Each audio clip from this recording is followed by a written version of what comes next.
this has been a uh, very big period of loss, the Loss. last 2 years. Huge. And losing Rashid is still not processed properly, and I still have moments where I can't believe that he's gone. And I sometimes I feel like deleting his number because it's there on my phone, and I had his number on my phone for decades, So what do you do with that information? So it's difficult. That's all I can say. It's just not easy.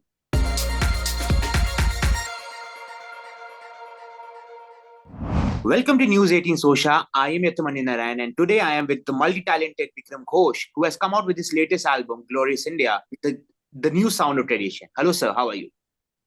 Hi, I'm very well. How are you? I'm also good, sir. So, sir, tell us something about Glorious India. Your journey creating this album, the thought behind it, and how it was a collaborative effort. Glorious India is a celebration of primarily Indian instrumental music. Right. Now, there has been a tremendously fascinating journey with Indian instrumental music in the last, couple of decades. Let's understand what has happened. To understand this, let's first go back, say, to the 60s and understand that India was being represented globally by Indian classical instrumentalists in the 60s. So the great Pandit Ravi Shankar ji, Ali Akbar Khan Sahab, later Zakir Bhai, these people were all working in the international arena as Indian instrumentalists. Correct. And that was an advantage because there was no language which created a barrier. And the other advantage was that the Western world had not seen such instruments, such exotic instruments, A, and B, the Western world was used to hearing Western classical music where you had a 120-piece orchestra all sitting and playing with paper. Paper, sheet music. Looking at paper and playing the music. Here, say with Ravi Shankar, Allah Rakha Khan Sahab, Woodstock, Monterey Pop, suddenly they saw only two people coming on stage, sitting on the floor and playing music without paper for 3 hours. 3 hours. They were blown away. They said that we have not seen anything like this in the world. We didn't even know this existed, Right. Okay. Cut to, say, look at 15, 20 years now back. Our generation, which is, say, pretty much in our 50s now, most of us are, we came out at a point into the market when the Ravi Shankar Jis and the Ali Akbar Khan Sahab, Zilat Khan Sahab, Amjad Ali Khan Sahab, they're all very much there and ruling the roost. And we were trying to understand how we would penetrate that fortress, and make a name for ourselves, Correct. What happened very, very interestingly is the electricization of Indian instruments started happening through us. So while U. Srinivas was creating the electric mandolin, right, later Niladri was making the electric sitar. Rajesh Vaidya was making the electric veena. Right. I was adding a handsonic on my left hand to my tabla kit and also playing my body and using, electronics all over, even through my body, Right. Now, this was the advent of a very brave era where we all faced flak. Right. We all had to face the fact, the traditionalists were saying ki, "Arey, ab to khatam hai sab. Everything is gone for a toss now." These guys have made it electric now. What is the difference between electric guitar and this and that now? The difference was huge. What happened is we started catering to a completely new audience. We were, through my first album, Rhythmscape, in 2002, there was a new audience which started liking the sound. But all the instruments were classical instruments. Right. Still tabla, mridangam, ghattam, veena, sitar, sarod, but edgier, kind of cool. This started happening in our generation. Today, these instruments and this form of music, which, for want of a better word, people call it fusion, is extremely popular. and is now percolating into cinema also everywhere. The Yes. sound is no longer the 80-piece orchestra playing violins.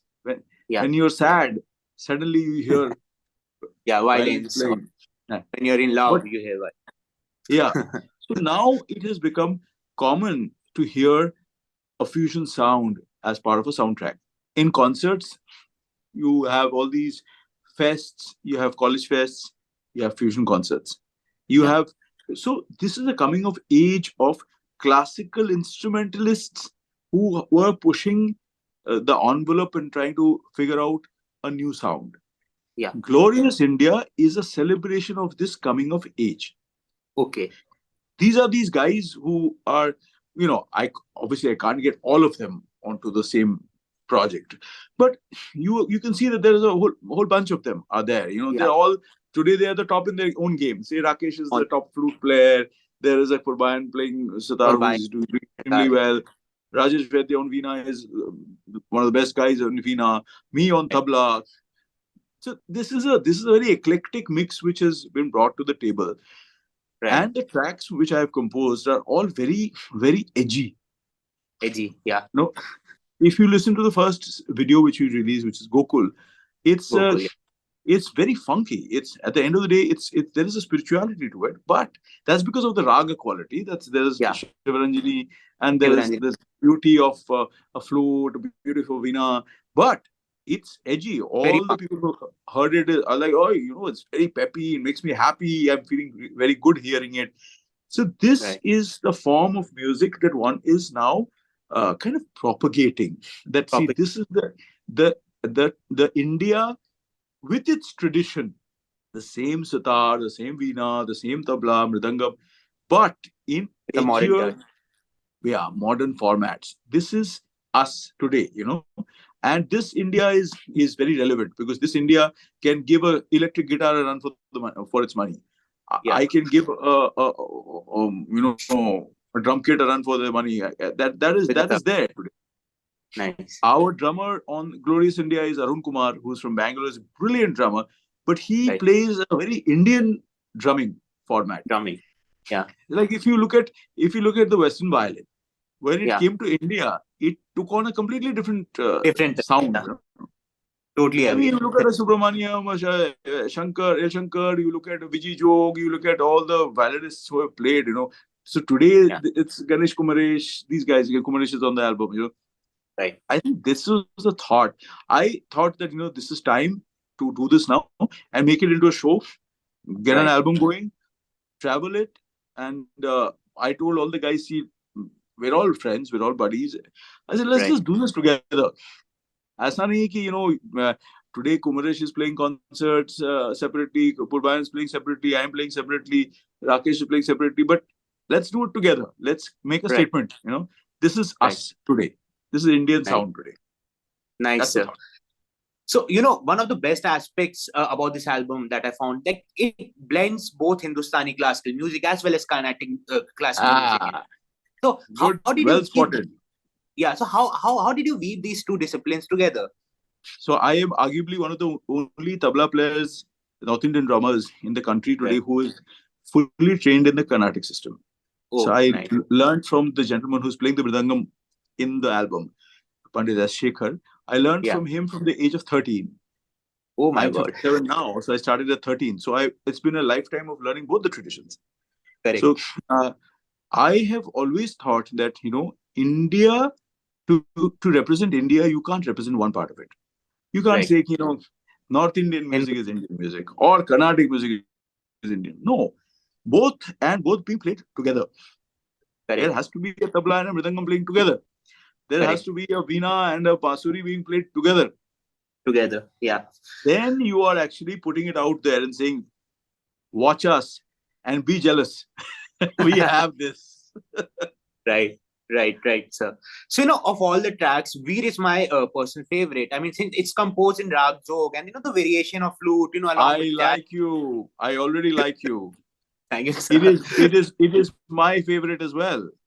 Exactly, sir. So, I mean, the variation of flute along with jazz. It is by far the most dynamic, most flavorful track. So, tell us something more about this track and, collaborating with Rakesh Rashid. See, Rakesh and I have, of course, we have played off and on and hung out and the regular stuff. We've known each other for several years now. Right. And the thing is, Veer is a track where, as you correctly said, it has the maximum dynamics. Dynamics, yeah. And the idea was that this track, I'm going to go for the classical jugular. Yeah. So isme there is math, there is some serious solos are there, really fantastic solos, where you can see the tremendous virtuosity of the artist. The groove is full on, tabla mridangam playing locked in, and there's Arun on the drums. So this track is a bit in the gharana of another track of mine called Dance of Shiva. Okay, which I had composed 23 years back for Rhythmscape, my first album. Yeah. Now, Dance of Shiva, it was also in Rajog. Right. Now, I have been asked, some of my friends said, why are you making two tracks? This one is so good, this is also going to be very popular. Why are you making two tracks, the same rag? I said, if that were the case, then R.D. Burman would not have made some 50 songs in Rag Pilu or Khambaj. Yeah, exactly. मुझे पसंद है. I am a fan of Rag Jog. I love the Rag. Yeah. I find it to be in that headspace, emotional headspace, which is kind of gray. It is not total happiness. Like a Gokul is like, yay! There's an innocence there. Right. Jog is a complicated rag. It is very complicated. It is a bit weird also. Yeah, I love the note combination. It does something to my body, So I wanted to make another track, and because I now have all the best instrumentalists in the country playing on this album, I want them to play it. So they play it, and then I thought, let's make it even more exciting than Dance of Shiva. Let's just go for it, and I raised the tempo. I made it very tough to play also. So for all the artists, it is the tempo is high, and it's there is something happening every minute. So you have to really negotiate that playing. It's not easy to just kind of come and play it and it's done. So that track is a showcase of the virtuosity of the classical artist. It is. While people can criticize us for, you all made it all electric and then now it's all commercial and all of that. Some people will say that, But when they hear a track like Veer, they will say, Arey baap re, ye to kar nahi sakte hain. It's very difficult to do. Unless you are a brilliant artist, you cannot play Veer. You cannot be. Exactly. Yeah. It's a very complicated, intricate track. Correct, sir. So that's the catch. So, sir, Glorious India is not a very heavy fusion album like many others like I have listened to recently. While it is fusion, the treatment and approach is very minimalistic. That it doesn't sound audibly overwhelming to the listeners. So, was that a conscious effort from your end, or does it happen organically over the course of creating? Listen to all my albums. They're all like this. I don't overproduce. I think I am. Don't quote me on this, but I personally think I'm a good producer because. Let's put aside the composer for a minute. Let's say production.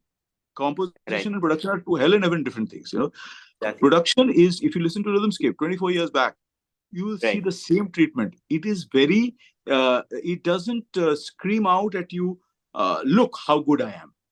Right. Look how complicated things we can do, No, only Veer has a little bit of, but still in Veer also, the groove is paramount. It's at the end of the day, you're grooving with it, Right. I like to keep my tracks minimalistic, production clean, not overproduced, so that the person who is not initiated in Indian classical music will find it friendly to listen to. Right. Otherwise, you're again becoming esoteric. You are again getting into that zone where only people who understand classical will enjoy. No, I want the Aam Janta to say, "Wow, I love this track." And that's happened with the Gokul, which is the first video we released. People have come back and said, "Oh, we just love it. It's on loop. I'm playing. I'm hearing it all the time. It's lovely." It makes me happy. It makes me this. All of that is happening. So that's the catch. You don't put too much information into a track. Right. Then you can't justify. Then you can't go home with a melody stuck in your head. Correct. That will Correct. not happen. Correct. Correct, sir. So, no, I also loved Gulal and Spirit of Love, since it was also accompanied by vocals. So, tell us more about the process of creating these two tracks and the overall collaborative process behind it. Gulal is my personal Holi fetish. I'm a fan of the festival of Holi. Yeah. I love the festival. I don't play Holi. Why? Because I have an ear problem. Okay. If I get wet and they get quite aggressive at times, I get infected. I have ear infections and all. But I love the aspect of color. I love a festival which throws color in the air, and it's on people's faces, bodies. I think that sight is such a beautiful sight. It is truly celebrative, and Gulal came out of that sense of celebration. Also, it's very romantic. I think it's like the season of love. That's holy. So Gulal is stems from that kind of thought. The spirit of love, on the other hand, if you see, is simple, but suddenly gets a bit complicated in some of the segments. Gurbain and I are playing this gut. Then it gets complicated. That is making a statement that, bhaiya, love karo. But it is complicated. It's not simple. So love has that beauty, that abandon, that grooviness, that liking, but it does suddenly get complicated. And in that phrase where it gets into a gut, and it's not as simple as it was going, there you find rhythmic variations, and you find notes which are touched, which are not necessarily in that raga frame. So it's outside that ambit. That is expressing the idea that love is this. But let's not forget that the album is Glorious India, and every track is making a comment on India, vis-a-vis the past, the tradition of India, its festivals, and is also about love for, A, the country, B, the people, C, romantic love, D, bhakti. That is also love. So all of that is put into that track. If you see, there is that sense that love is all encompassing. It is not something that is segregated into love for the beloved, love for the parent. It's kind of there, which you feel. So, and then Veer is a track which is celebratory, bravado. Today, India is celebrated. It's a nation of science. It is a nation of many things, and it has been that way also. If you look at the history, you look at an Aryabhat, you look at our traditions, we have been that. And then there is also a Gokul, which is Krishna, and Krishna permeates our lives in many ways. So it's a package of what India is today, and expressed primarily instrumentally. But if you see the usage of vocal, it is very pertinent. The vocal comes where you have to have those words there. Gulal is something you need to be spoken. And it has to be, in my sensibility, it needs to be in a woman's voice. It can't be in a masculine voice. But in Spirit of Love, there is a bhakti rasa, which the Nirmalya's voice, the masculine voice, is actually saying that the love you're talking about is actually bhakti.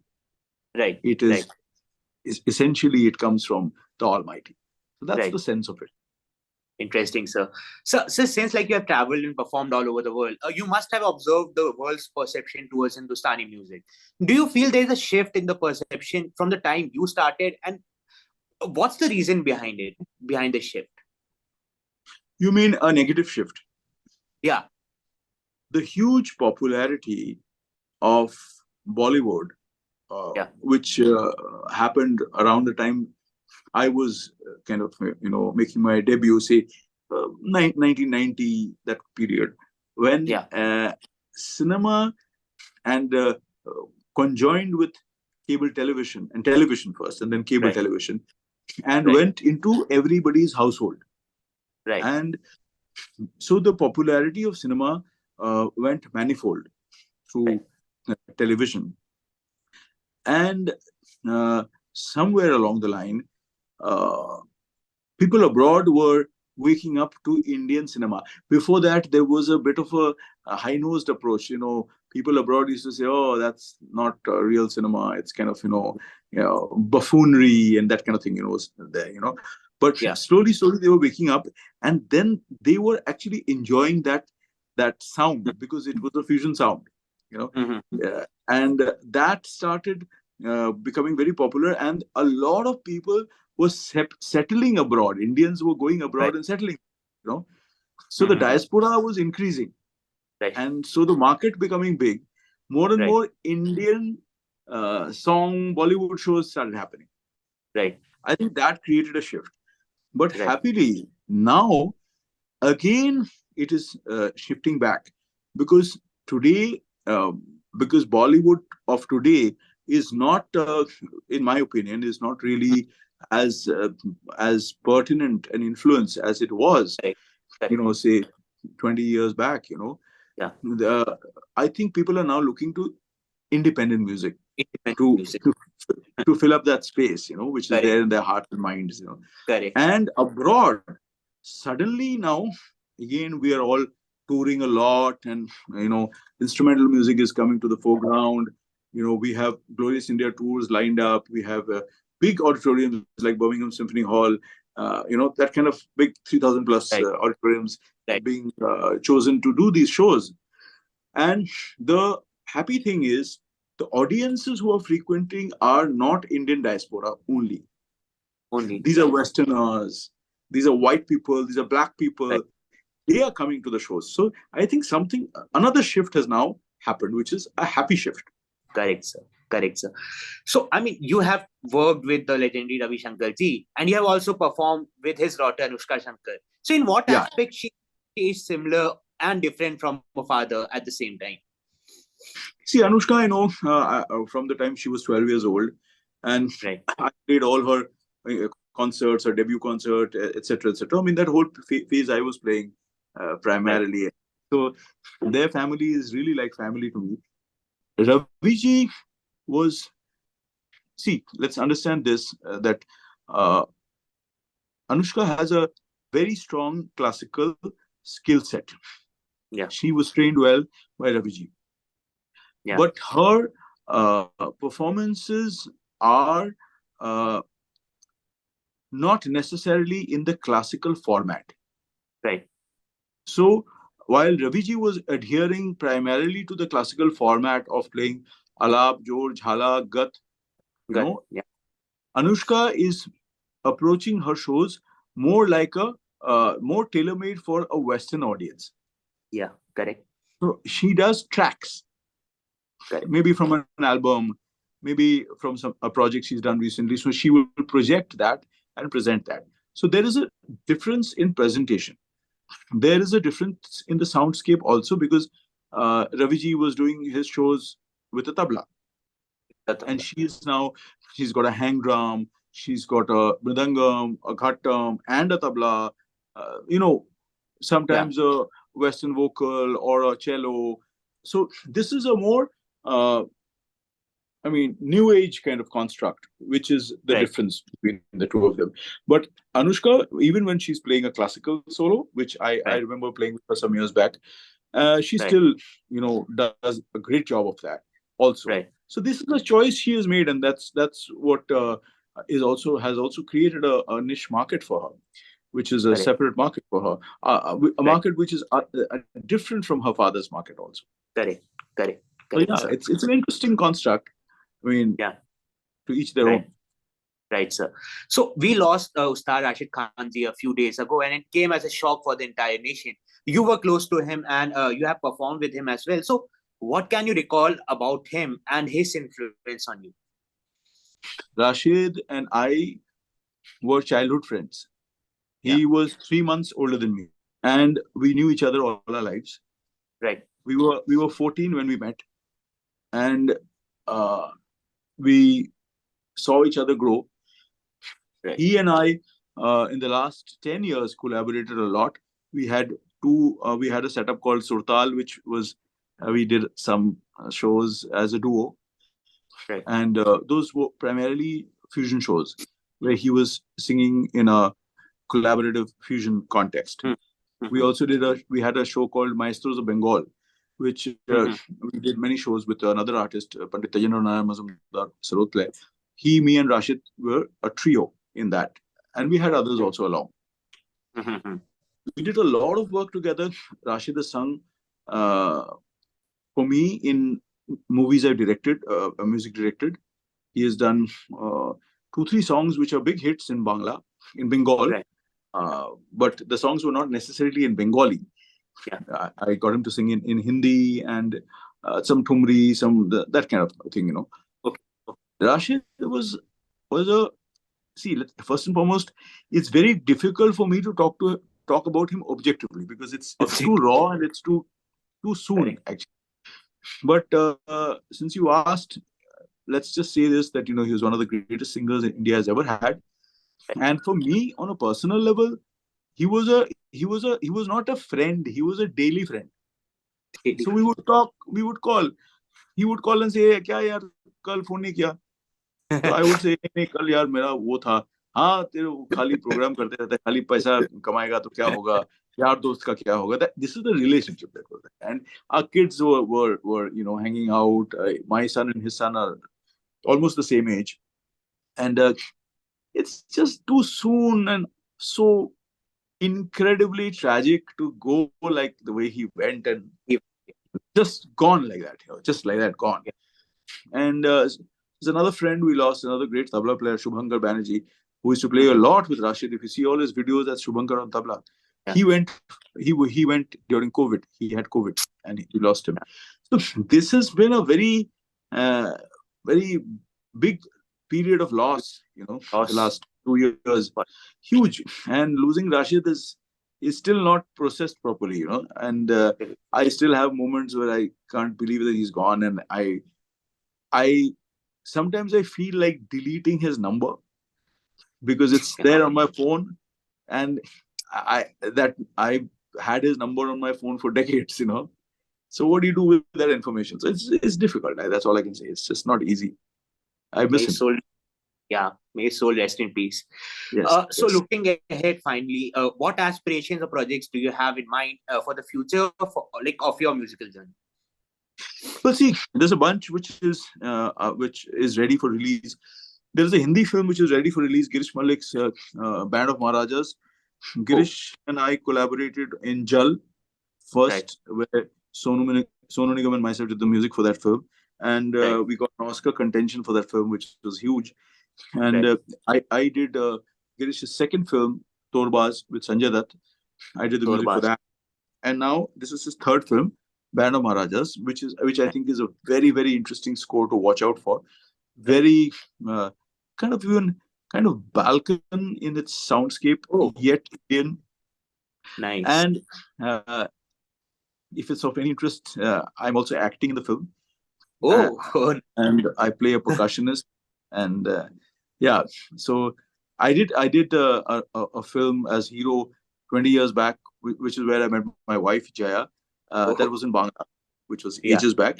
But then I decided to never do a film because I just feel cinema is such a pertinent medium that it takes away your work. People start regarding you as an actor, and there's too much work that I've done in music to have any confusion with the image, you know. So I stopped doing. I left about 30 films. I didn't do any cinema. But Girish convinced me to do this one, and I really thought it was such a small role, but very, very strong, very strong. And I thought it would be good to add that value because the music is also mine. So it adds value to the whole experience that you're seeing Bickram Ghosh in that film. Now, Girish and I are doing another film, which is a docu-feature called Shiva. Then there is another Hindi film in the offing. There are 5 Bengali films, big films, doing. There is an album coming up called Rasa rap.